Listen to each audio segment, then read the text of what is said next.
think this is the best space survival game I've played so far.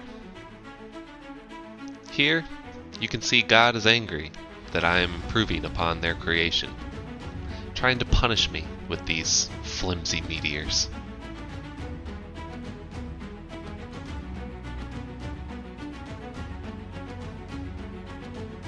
One of them even hit me.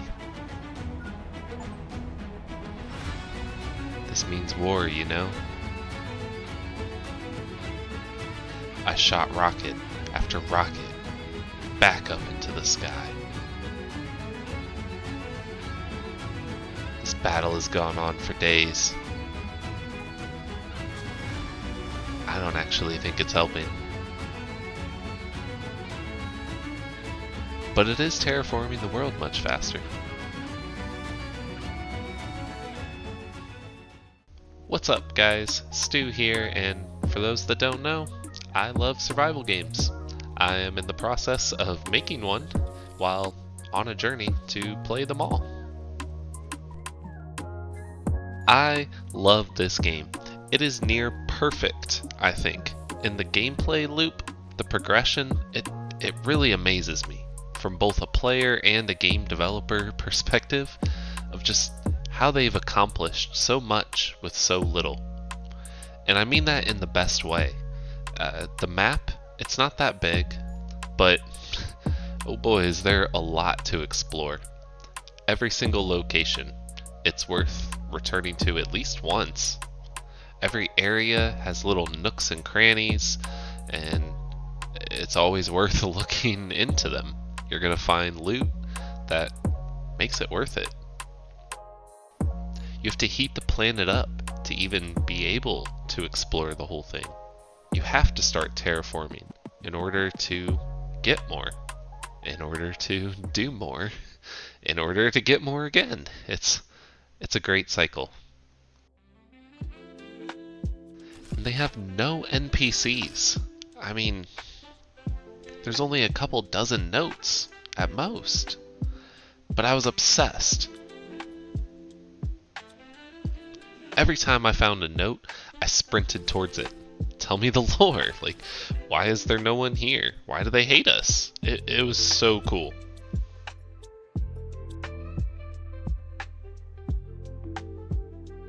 I did make one fatal mistake while playing, which was thinking that I needed to reorganize my base and move it somewhere more aesthetically pleasing. It really wasn't needed. I had to move one time because I was going to be underwater from the original pod, which I think is a cool game design choice, but the second time I had moved was just to try to make something prettier, and it took me a long time. I don't think it was really worth the effort. Mostly because I think if you want to actually move your stuff and organize it into a better base, then I suggest you probably wait until the point that you have drones and the automated mining unlocked, because I was so close to that point, but wasted a ton of time doing it manually myself. But here's the deal. Once the drones and automation gets unlocked, your game opens up so much. It changes completely. It goes from this survival craft to now it's more of an automation factory. And you have to be working on that scale in order to keep progressing into the late game. It forces you to build these automation factories.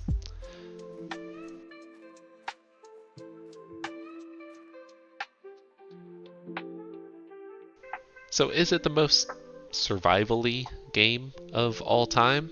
Well, no. It's kind of light on the survival mechanics, to be honest.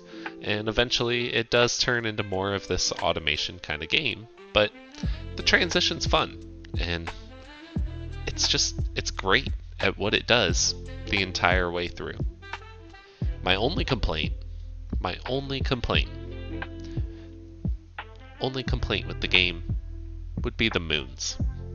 I did feel like they were lackluster in comparison to Prime. There wasn't as much to explore, and with the tech tree already maxed out, it was pretty quick to terraform. Only a few new things that you could obtain at the end from terraforming the moons as well. It just didn't give me the same excitement and ended up feeling a bit like a chore towards the end. But just because the game came to an end doesn't mean I don't love it. I mean, again, I think it's near perfect. I wish there was some kind of like Subnautica-esque submarines and some underwater building that you could do, since it's an entire underwater planet or moon. And maybe the domes on Selena, the big domes, maybe some use out of it or something. But you know, it's okay. Just because it doesn't have every single thing you know, I wanted, and just because it comes to an end doesn't mean I don't love it.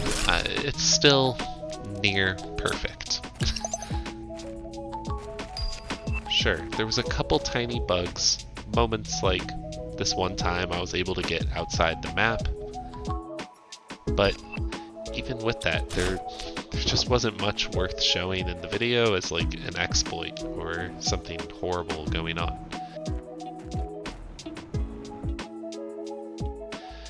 Even going outside the map here, it really wasn't that useful.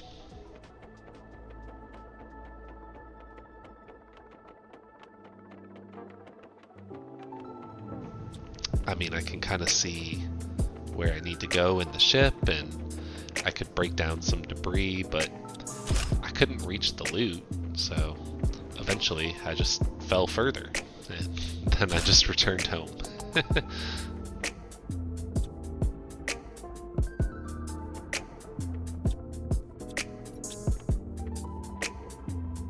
Hey, while I got you here, check out my streams.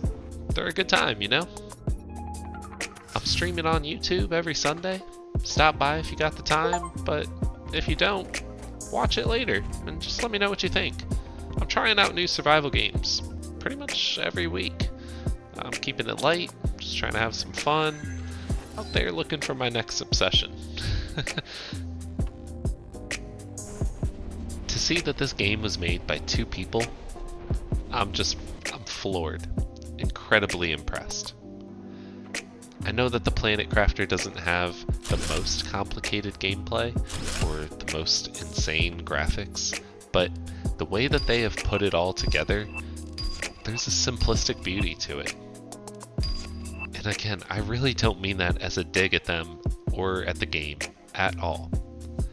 It's the way that you're upgrading machines to be a bit better, the way you're revisiting the same locations that you've discovered.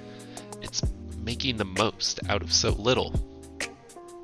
It's so good. 10 out of 10. As a game player and as a game developer, I for sure need to be taking notes. I highly recommend checking this one out. If you've played it already, let me know. What do you think? Is this the best space survival game? If not, in your opinion, what's better? Alright, hope you guys enjoyed this video. Thanks so much for watching. I will see you in the next one.